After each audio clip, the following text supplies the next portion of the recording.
Money laundering প্রতিরোধ কার্যক্রম এবং সমসাময়িক ব্যাংকিং বিষয়ে শুক্রবার চট্টগ্রামে কর্মকর্তাদের সঙ্গে মতবিনিময় করেন বাংলাদেশ ব্যাংকের গভর্নর ডক্টর আহসান ইস মনসুর।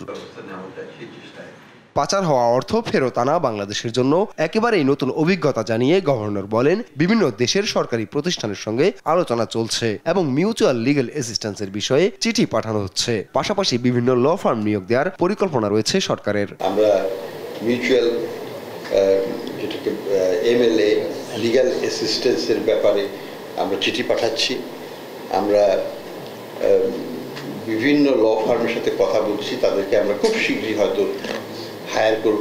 প্রথম ধাপে পাচার হওয়া সম্পদ স্থিতিশীল অবস্থায় আনার প্রয়োজনীয়তার কথা উল্লেখ করে ডক্টর আহসান ইস মনসুর বলেন, এসব সম্পদ ফ্রিজ করার চেষ্টা চলছে। আমাদের লক্ষ্য হচ্ছে আগামী 6 মাসের মধ্যে বেশ কয়েকটা দেশে অ্যাসেট ফ্রিজ যদি আমরা করতে পারি, that will be hour initial achievement.